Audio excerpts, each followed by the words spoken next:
Aula Retorno e Risco, terceira e última parte. Um pouco mais sobre retorno e risco, o risco específico e o risco sistemático. Voltando um pouco, lembrem-se dos três componentes do retorno: rendimento, variação no preço e também o reinvestimento. Lembrem-se da nossa figura básica, investidor olhando os investimentos, o que esses investimentos produzem e o risco que esses investimentos trazem. Vamos colocar os três componentes de retorno na nossa figura básica.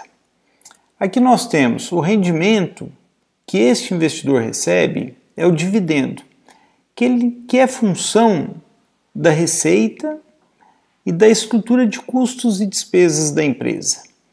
Lembrem-se das disciplinas que vocês têm no nosso curso, dos custos fixos, das despesas fixas. Lembrem-se das receitas, da variabilidade das receitas. E também este rendimento, esse dividendo que esse investidor recebe é função da política de distribuição da empresa. O segundo componente, variação no preço, ganho ou perda de capital. Variação no preço da ação que esse investidor aqui detém. É função principalmente das expectativas, das taxas esperadas de crescimento dos fluxos. De quais fluxos? Aqueles fluxos que nós estamos descontando, que está aqui embaixo desta figura, que vocês conhecem. Olha, além disso, há o terceiro componente, o reinvestimento. O reinvestimento é função, principalmente, das oportunidades em ativos reais, oportunidades de investimentos em ativos reais, e muito influenciados também pelo nível das taxas de juros básicas da economia. Adiante, eu tratarei um pouco sobre esse ponto. Bom, e o risco? O risco aparece da variabilidade desses componentes, dessas fontes de retorno. O risco, ele representa o quê? A chance de não se alcançar os objetivos do investimento. Por conta de quê? Por conta de que o retorno é incerto. E aí nós entramos numa discussão bastante importante.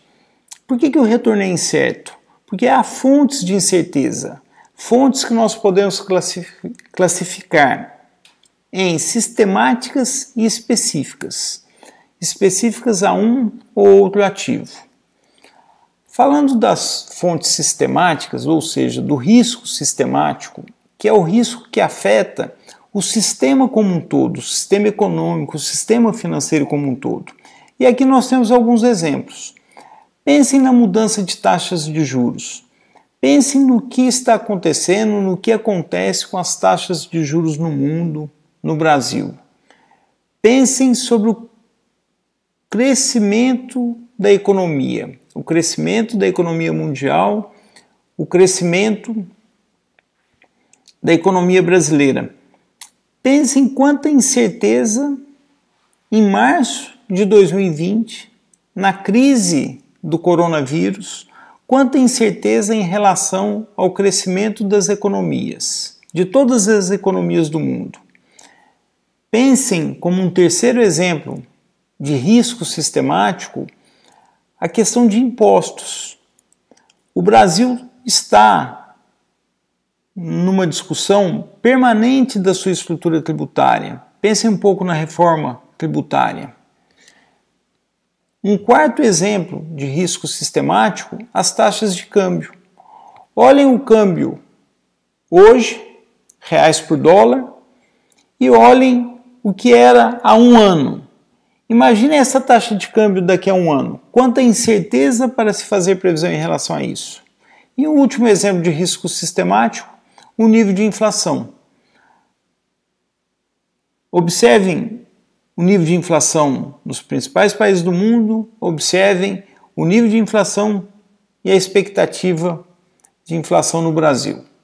São exemplos de incerteza, incertezas que são sistêmicas, incertezas que geram o risco sistemático. Eu coletei aqui, em março de 2020, no início da crise do coronavírus, eu coletei aqui algumas manchetes da imprensa internacional. Olha só, recessão, risco de recessão, Fed, Estados Unidos cortam juros, Banco Central Europeu tem plano de liquidez, plano para injetar liquidez, mas não corta juros.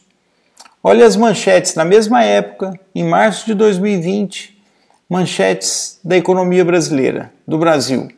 O impacto do coronavírus é imprevisível. Da soja aos celulares, o impacto do coronavírus. Olha aqui de novo. E olha os juros. Juros sobem forte. Lá em março de 2020, juros sobem forte no mercado futuro. Juros disparam com a atuação histórica do Banco Central. Olhem a diferença. Pensem o seguinte, a nossa disciplina, neste momento, está com foco em quê? Análise de investimento em ativos reais. E nós temos que olhar o quê? Olhar o futuro. Olha quanta incerteza temos para olhar o futuro. Vejam só esse detalhe. Os juros no mundo, Estados Unidos cortando juros, Europa mantendo juros e os juros no Brasil subindo. Não se esqueça que os juros são um preço básico na economia. Eles são base, parâmetro para o preço de todos os outros ativos. Aprendam a pensar sobre isso. Adquiram o hábito de pensar sobre isso e acompanhem os juros no Brasil e no mundo. Agora, nós vamos olhar um pouco o risco específico. Específico a um ativo, específico a uma empresa única, que não afeta o sistema como um todo, afeta uma empresa. Alguns exemplos. Estrutura de custos e despesas. Voltem lá nas disciplinas de contabilidade de custos e pensem nas alavancagem operacional em decorrência de custos operacionais, custos fixos operacionais, alavancagem financeira em decorrência de despesas fixas de financiamento, decorrentes de financiamento. Outro exemplo de risco específico, a qualidade das decisões gerenciais, empresas, greves. Outro exemplo, deterioração de produtos, de qualidade de serviço, competidores que entram. Outro exemplo, liquidez. Outro exemplo, há empresas que o investidor adquire uma ação, investe naquela ação e aquela ação tem liquidez, ele sai rapidamente dela. Há empresas, há investimentos que não têm essa liquidez, é difícil sair desse investimento. Estes riscos específicos podem ser divididos podem ser agrupados em três partes. Risco do negócio, relacionado aos ativos, aos investimentos, ao negócio da empresa. Risco financeiro, como esse negócio é financiado. E o risco de liquidez, que eu acabei de falar um pouco. Olhem que curioso esse exemplo. A Procter & Gamble, ela registrou perdas significativas quando ela baixou 8 bilhões de ativos relacionados aos negócios da Gillette. E olha que curiosidade, parte por conta da moda da juventude em se manter com barba, em fazer menos barbas. Isso é um risco específico. É um exemplo que ilustra o que acabamos de fazer. Vejam só, é de uma fonte confiável, Economist, em agosto de 2019. Reflitam sobre um ponto. Março de 2020, crise do coronavírus. Há uma série de especialistas falando que dos hábitos de higiene, fazer barba numa época dessa é saudável. Será que isso muda a moda? Será que isso muda o que aconteceu com a Gillette? Acompanhemos, esperemos notícias daqui a alguns meses, anos, veremos. Bom, falando um pouco mais de investimento, quando nós pensamos em investimento, em retorno esperado e em risco, nós olhamos a economia mundial e olhamos o nosso país. Uma forma de olharmos o nosso país é verificar como os outros estão nos olhando. Vale, então, para vocês acompanhar o CDS do Brasil. Olha como estava o CDS do Brasil em setembro de 2019. Em níveis historicamente baixos, muito baixos. Em março de 2020, olha só, risco país do Brasil atinge pontuação mais preocupante desde agosto de 2018. CDS dispara. Vejam só, risco aumenta, retorno aumenta. Aqui é o retorno do quê? De um título de 10 anos do Brasil no mercado internacional. Mais uma vez aquela relação positiva. Risco sobe, retorno sobe. Bom, voltando aqui saindo dos exemplos e voltando para o nosso objeto de estudo, nós temos aqui o risco e a taxa de retorno esperada. Olha, nós vimos que o retorno esperado é função do risco.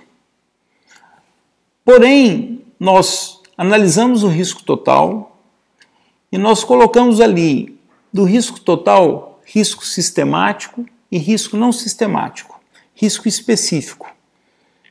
A taxa de retorno esperada tem que ser função de qual risco? Do risco total, do risco sistemático ou do risco específico? Teoricamente, o risco específico se elimina ou se mitiga por diversificação.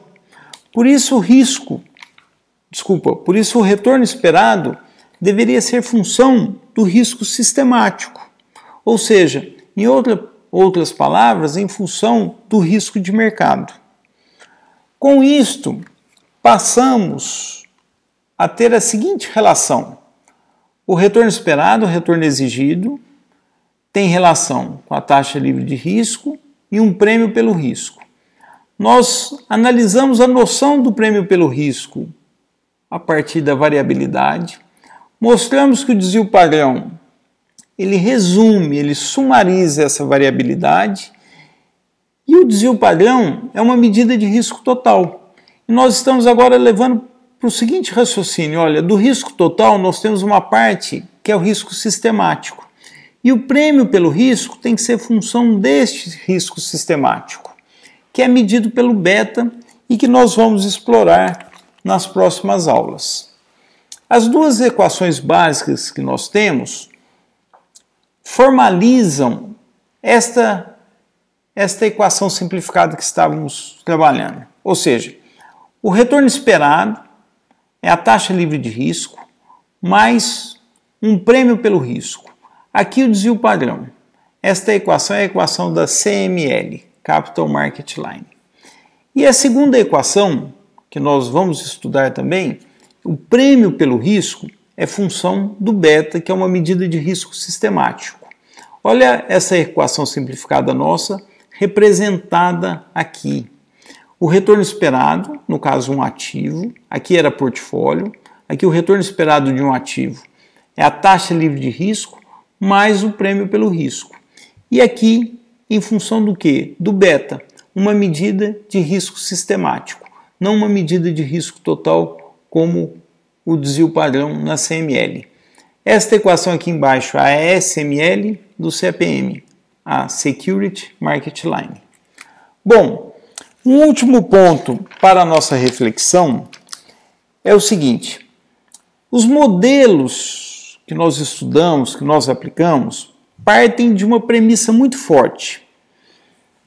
Que premissa é essa? Eu destaquei em alguns pontos da aula. Desde que o futuro se assemelhe ao passado.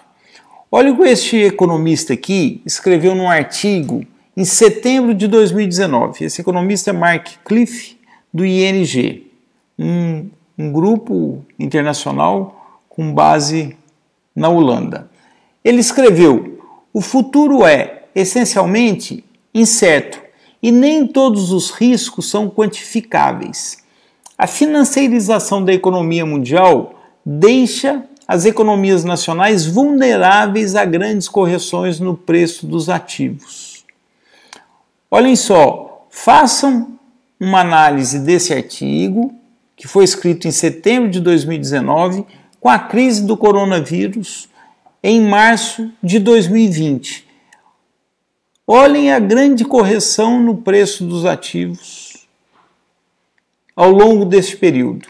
E ele ainda escreveu aqui, olha, o problema é agravado porque esses modelos são incapazes de prever preços de ativos, já que estes refletem a crença dos investidores quanto aos retornos e riscos futuros.